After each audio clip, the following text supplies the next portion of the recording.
Hey, welcome, all my right thinkers. Thanks for tuning in. Check out your boy, P-Funk, thinking right out here in my lab, in my book. We about to find out the three realms of time and space. This is the diagram. This is what you call nurture. That's God. And when he started creating, everything was inside of him. The circle is everything inside. He's outside of the circle of creation. Okay, understand that? Let's rock. Let's talk about it. Hope we can break it down and give you some better understanding of the concept. All right, let's rock. Right, this is 25 rule to live by. Storytelling, story with a message. There's always a message in my stories for life. I give life lessons. You tune in and receive them. I appreciate you. We got a good thing going. Let's do what we do. Right thinking mission is to enlighten, inspire, educate, and motivate you, the individual, to a higher spiritual level of enlightenment. Right thinker's way of life through mental and spiritual discipline, practice daily, will help and guide you to obtain your goal of reaching spiritual enlightenment, aka know thyself. My mission is that all right thinkers know thyself. If you're a right thinker, your goal is to know thyself. See where we're going with this? Let's get there together. So I asked the question, do you know you? You will when I'm through. That's what I do for you. It's rhetorical, but if you don't have an answer for yourself, tune in. I got you. A person who knows not and knows not that they know not is foolish. Disregard them. Don't be them. A person who knows not and knows that they know not is simple, but you can teach them. That's why I do what I do for you. I appreciate you too. Stay tuned. I got more for you. A person who knows not and believe and think that they know is dangerous, avoid them. I do. A person who knows not that they know is spiritually asleep. I can awaken them. I'm the spiritual alarm clock, here to wake you up with knowledge of self. That's what I do for you. A person who knows and knows that they know is wise. Follow them. All these persons reside in you. Right thinkers, know thyself, and to might not be true. Right thinkers, P-Funk philosophy on the supreme being and the three realms of what we know to be time and space. Those three realms are right here. The ta, that's the physical world. That's what we live in. The pet, that's heavenly state, the astral plane that we go to when we go to sleep. The dua is that deep sleep state that we go to that we don't remember, but that's the casual. And then God is outside the boundary. Everything in here is inside of God. That's the concept. Let me see if I can break it down for you. And the goal, matter of fact, I put it down here. How to become Haru Ur. Who the hell is Haru Ur? Good question. When I'm done, you should know who Haru Ur is. How about that? I'll make a deal with you. When I get done, you should have that question answered. Let's rock. So I just showed you the diagram of how God represents. There are three realms of existence: the Ta, the physical world; the Pet, the heavenly world, the realm; and the Dua, the world, the netherworld. That's the world beyond the Dua. Is what we call transcendental. That's God. That's the number. That's the all. He's by himself. He don't got no help. He don't need no company. But this is his domain. The dua is where you can restore and hang out with him. And he's what you call the all-encompassing. That's why God was recognized first by a circle. Why? No beginning, no end. Makes sense. Okay? And we didn't invent the wheel. I still freak out. Why? We in sand. Wheels don't work good in sand. So I had to freak out. I had to start realizing, no, my man, why you all hell bent on, oh, they didn't get the wheel. We know about the circle. We just didn't use it to transport across sand. Thank you. See, I'm still learning. I can have ideas. I want to get an answer. I got my answer. I ain't going, hey, man, why ain't the good wheel? No. So, again, I like to learn. All right, let's talk about the nurture. So, this thing we call the tree of life. You climb from the physical to the astral to the dua, and that's where you connect with God. That's where God dwells. So, in order for you to climb this proverbial ladder we call the tree of life, you yourself, the individual, listen, must master all the various principles that's set forth in order for you to climb the ladder, meaning learning, studying about these divinities, and you cultivating the cosmic energies. Remember, Luke used the force. The force is the sun, air that we breathe, The rainfall, the earth, and the heaven. Those are elements. The spirit that's inside us, he gives us consciousness to recognize that so we can learn to use the force. And they manifest in order to master these principles have to be practiced and lived. And at levels of existence, they will all preside over within you. Self-mastery, mastering the concepts of yourself. See where we're going with this? Now, if you do not master, here you go, right here. This is the ignorant part. The masters are enlightened. The unmastered of self are the ignorant people. And if you do not master these principles, the opposite egoistic force of the principles will master you. They're telling you if you don't go with God, you're going with the ego. That's the devil. Simple. You got a choice. You choose to go with the devil, have at it. You choose to serve God, you good. So it will control you. The ego won't let you control it unless you really understand what you're doing. If not, it's going to control you. Self-mastery is gaining control of one's ego self. By what? Hard work, perseverance, putting through the ringers, and it will control you, and your ego will lead you into more worldly entanglements, into a generative existence, meaning you're going to constantly just keep doing the same thing over and over, okay? And it's also important that you understand that this realm of time and space is a realm of generation. We're here to what? To be fruitful, multiply. That means a man and a woman, two opposites, come together, have intercourse. The man impregnates the woman, she gives birth, she gives life. Ain't no other way to multiply. You can enjoy sexual preferences, man on man, woman on, but that don't multiply. That don't produce nothing. So just pleasures of the flesh. That's the ego. God multiplies, okay? By doing his lead, man and woman, you can create life. So we live in a generational realm. That's what he's telling us. And while in this realm that transcends time and space, the realm of the noon, or what we know to be the primeval waters, we also call it the Nunu, was formless, nameless, and undifferentiated potentiality. It was also called the realm of Urantia. I mean, everything just cool. Everything that's nothing grows, nothing happens. That's where the spirits go for eternity. Urantia is described in the Imharu, book of coming forth by day, or some ignorance book of the dead, but as the place, watch this, where what? Where nothing grows. I just told you that. See, again, I'm doing my homework. And it means where nothing is generated. You don't need sex. There's no need for that. Why? Here, in the physical world, the tie, being fruitful, multiplying, meaning physical people will have physical encounter. They're going to create another human beings. In the Urantia, the spirit world, there's no physical body. There's no regeneration. There's nothing. Just chill, okay? They had that concept, all right? Wherein nothing changes. Nothing is desired. Nothing is wanted. You got everything you could ever want and need. But in order to get to that place, you have to make it through here. This is the test of life to get to that place. Urantia, heaven, whatever you want to call it. But that's the place of peace and calm for eternity. But you can't go to eternity being ignorant of who you are. That's the caveat, okay? So nothing is created and nothing is missing. So there's no need for nothing in that place. But in order to get there, there's work that had to be done during this place. And ain't nobody getting to that place who don't pass this place. That's what Maya is for. And in reality, even though they may not realize it, but this is the level of what we call consciousness. God is spirit along with consciousness, meaning he knows himself. He understands, he knows everything he knows. And when we become as humans, become conscious of ourselves, then we can go unite back with him.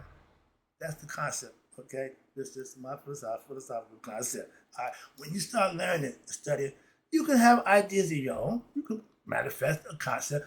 Everybody got to believe it, follow it, but you can have a concept. Moving on, I got mine.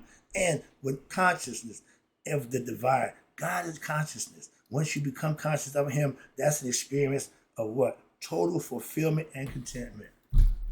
It ain't physical, it's mental. All is mind. That all human beings, listen, all human beings are trying to reach through all the religions that being practiced. Y'all all trying to get the same place, to God. That's why I understand purpose of religions. The practice of it, I got issues with. But the purpose of it is all the same, to get to God. Hell, I got a philosophy that's trying to get you to God. It don't make a difference what you use. The goal is to get to God. Sorry, I get a little animated about that. But in all the religions of the world, in the actions in your daily life, you're practicing. You're practicing because this life is going to run out. You're going to get old. You do stuff as a baby. You get old. You get mature. You go through life. And if you obtain wisdom from experience that you live right, this place for the afterlife is a guarantee. If you don't, you'll never get there. You'll be back here again. This is rough. Oh, this ain't, no, you don't want, that's why everybody back in the day, oh, he's in a better place. She went to better. Why? They know anything's better than this. This is hell. You got to fight. You got to struggle. You got to do what you got to do as a human being. A spiritual being don't have no problem. No physical body to ache, ail, or feel bad about. Your pure spirit and consciousness. That's God. Excuse me. Sorry. However, most people end up searching for fulfillment in the world of time and space because of their ego, because of their ignorance of their true higher self. So they like stuff, they like things, they become devils. This searching can manifest as one looking for a spouse, a man looking for a woman looking for a man, companionship, that's fine, okay. Or looking to have children, that means you got to get a mate, okay. Opposite. You go get a man, you ain't gonna make no babies. So they tell you all this is laid out. And you're looking to have a nice car, looking to go to the mall, buy some clothes, going to all those things we call life. Okay. But it's all ego driven. If you don't pay attention to it, it's leading you down that path of destruction. What's this? And others having fun together, etc. Yeah, we call it. But in doing those things, people are really trying to what? Find completeness, wholeness in a mate. I want my soulmate. What the hell? Again, these are all egoistic ideas. I like the best one lady said. We got God concept from Europeans. Damn them. Still to Africa. That's my point. And I love that. Why? We started to realize this concept y'all got of God is man. That ain't God. Y'all got the wrong concept. This jealous God, no, that's nonsense. Excuse me. But the real God don't do none of that. For the God of Egypt and not African God. But okay. But they're looking for completeness with somebody else outside themselves. If somebody else needs to make you whole, you got a problem. I don't give a damn about a soulmate. Could care less. Well, I just told you. I don't get caught up in ego emotion. Well, don't you put a hand in? No, according to who? I don't set my rules according to y'all's. I'll get the same time on the clock. Other than that, I got other agenda. Moving on. So if you're looking for completeness from outside yourself, fulfillment and truth ain't going to happen. And since this realm of time and space is limited, changeable constantly, there can never be what we call abiding contentment here in this world. Though, watch this. Though the realm of time and space may be manifest reality, but it is not the absolute, truth. Why? Because it's not abiding. It changes. If it changes, it ain't abiding. My yacht ain't changed since she's been in existence. That's abiding. Right? Truth ain't changed. That's abiding. Anything that is not abiding forever is only a relative reality and not the factual, actual truth. You can manifest a whole bunch of stuff, but that don't make it true. You can believe and hope and wish a whole bunch of stuff. Again, don't make it true. Let's finish it off. So in this realm of reality, which is generation realm, which we call time and space, you can never find abiding contentment because everything here changes and nothing in this reality that we know or think is abiding, not even us. But what's inside us is, all you are going to find is something that is going to appease your pleasures temporarily. The ego will be satisfied for a moment because it got what it wanted until what? Another egoistic desire arises. Now you up to the next thing. All the work you put in, that don't mean nothing. Once you get it, you on to something else. Okay? Meaning, ain't never be satisfied. That's why men and women cheat. They ain't never satisfied sexually with what they got. They want to try something else. So they're going to continue to do that. Don't fault them. That's who they are. Leave them alone. That's all. They ain't going to be part of that. They can do what they want to do. If you got a mate that got issues, separate yourself. That's all. Some people allow that. Some people put up with it, whatever. But you can't change who and how they are. They are who they are. They got to change themselves. And when you satisfy your egoistic desires, be you male or female, you're going to do things that you're addicted to that you just can't seem to stop doing. Knowing is wrong, okay? That's the devil. So when you are going to have to go on pursuing those things, and now you will what? Never really be happy in that way. Why? For there will be renewing stress about more searchings and then securing the happiness by the things you're gathering, which again can never happen. So the only way you will be truly happy, pay attention, and fulfilled is when you yourself attain what we call transcendental consciousness, nihas, awakening, spiritual enlightenment, anointed, whatever you want to call it. But that's true happiness. I have that. I reached that level. I know people who also have. So it's obtainable. Okay, it ain't the end of the world. No, just obtain it. And then, like they say, I can do all things through Christ who strengthens me. Once you get the thing that you wanted, you can still just continue to live. But if you satisfy the ego, you ain't never going to be happy. Why? You're going to want something else. You're going to want more. That's why. And that's the difference. Ego will never be satisfied. People who are satisfied with what they got, they are smart. The new level, and so watch this, the Anuian theology thoroughly explains that all human beings is to become, now we go, here we come, pay attention, put your thinking caps on, Haru-Ur. Who is Haru-Ur? Again, that's the spirit that's in me and you. But when it conquers this ego self, it becomes great. Hence, Haru-Ur, that's you at your best. Master of oneself on earth. Haru-Ur is your lower on the scale. It shows you right back here. He's the one at the bottom, but he also represents what? He got a direct line to God. Okay? So he ain't really at the bottom. He just have control right here. You see, he's in all his regalia. Right? That's him right here. On the crown, he's still on the throne. He's the king. You're the heir to the throne of Asar. Okay? You are your own king. You reign supreme if you what? Get the knowledge and master all the concepts that you need to go through to life to earn that position. They ain't just giving it to you. Okay? So now let's talk about who this is. That's me and you. The human is knowledgeable about the physical creation. Excuse me.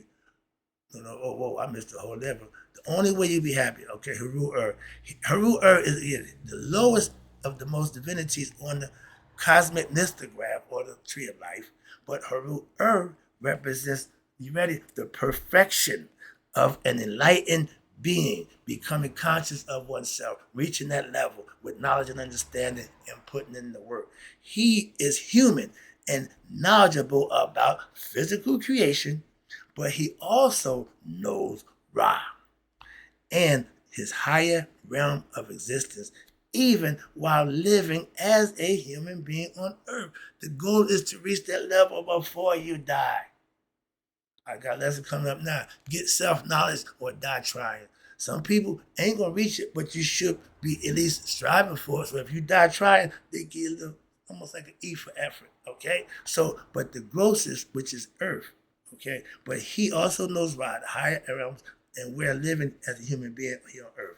So the grossest realm, Ta, which is the physical earth right here, he is not the lowest Netaru on the diagram of the Kemetic tree of life because he is the lowest being. No, he is the lowest because he is the master of the lower master self, aka the earthly realm. This physical realm, he's conquered his uncle in his mind. So Haru represents the potential of every human being who lives on earth, who can all attain the heights of spiritual evolution and reach self-discovery, aka nihas, to know thyself. And that is what you are supposed to be striving for. Again, get self-knowledge or die trying in your life. That's what your goal should be. And if you have detour, a little distraction, that's fine. But you should be striving for that. And if you do, the only way you're going to make it is to strive for it. So all those who are not enlightened, there's a lot of us, enlightened beings are just what we call ordinary human beings. They run on the ego. All egoistic people are human. The ego is human. It ain't godly. It has God out. That's why it's ego. Okay, the devil, opposite of God is the devil. So you become slaves to the physical world of time and space due to your egoistic desires of what's here, which is symbolized by what? Haru, the child. He don't know no better. Ignorance, okay. And before he becomes Haru, we all heirs to the throne, but we had to put the work in. We had to learn our life lesson and fulfill our obligation to take the throne of self-mastery. Hello? Right back, 1 second. Excuse me, I'm sorry. But the goal here is to reach Haru. Haru is who you are. That's the spirit in it. The is you manifesting your greatness within yourself. I use Muhammad Ali as my example of greatness. He was born Cassius Clay by name. He ended up Muhammad Ali in fame because he reached the level of his potential, and everybody know him by what? Muhammad Ali. Let's talk about that right quick. Haru from the perspective of human existence or human beings is the goal of all spiritual aspirants, aka right thinkers, exceptionalists. But how do Haru come about? How do I become Haru? The book of Per M. Haru taught just that. There you go. So as we proceed further into our discussion, we will discuss about the different aspects of Haru. Haru as the blind one, meaning he had his third eye wasn't open yet. And Haru, the child, who was still ignorant. Haru, the fighter, who's going to end up going up against his evil uncle, Set. Well, we will talk about the struggle that has to go on for Haru to develop within himself to become Haru. Haru symbolizes spiritual aspiration, the kind of aspiration that allows you to have what? Self-determination, goals that we set for ourselves to reach them, and fighting your character to forge ahead despite the formidable obstacles of what? In the way to obtain your higher consciousness. And who is it? Egoism is the most powerful foe. He is a bad man, okay? But you got to be bad. Why? Because you want to dominate him and let him work for you. So let's go. That's what Haru is. The most powerful foe that you're going to have an obstacle on your spiritual path to enlightenment, and to attaining enlightenment. Set, which is the ego, is that foe. He's in you. He's in you. He's in you. The rival of Set and Haru is it goes on inside of you. And what does attaining enlightenment mean? It means from a nuts and bolts aspect. It means that you yourself must control your lower self, aka Set, your ego self, and that are operating through you. Again, inside you, those desires, the pleasure seekers, and he never became Haru. He never, no, he stayed right with Set. Set was just fine for him, okay? But that are generating through you, which is the ego. And some people live their life on that level. Don't have a problem until what? The end, moving on. But that leads you what? Astray, right there. If what you doing take you away from God, you're not going the right way. See my point? And that are controlling your life. And again, you're a willing participant. And then now you are to come into what? The knowledge of self, of one higher self. The transcendental aspect of you. You got to become conscious. The heart got to become one with the mind. The mind got to become conscious of the heart. And they had that marriage. Now you reach the level of completeness within oneself without outside help, except the teaching that you give me here, but you learn and practice them and manifest them for yourself. Wrapping it up, taking it home. And here, now after our brief recap, We begin with today's lecture. I'm going to take that right on there. In order to take your first steps in your personal transforming yourself into becoming Haru-er, not just becoming Haru. Knowing your Haru is fine. Now you got to prove yourself to become great. Your Haru-er self, that means you master yourself while here on earth, aka self-mastery, like me. You must make your spiritual journey and to discover Ra within yourself, aka God. But you have all of these layers between you and Ra, 7 of them. You are the lower end, walking around on physical earth. And all these layers, aka cosmic forces, which are symbolized by the divinity that we've been teaching you to learn about, the Neteru. What are you to do? How are you to begin your spiritual journey? You got to become the hero. This is your hero's journey. You got to recognize you. And how long will this journey last? How long will it take for you to find you when you have reached your destination? Depending on you. Let us firstly discuss the purpose of what we call the Anuian theurgy and the tree of life.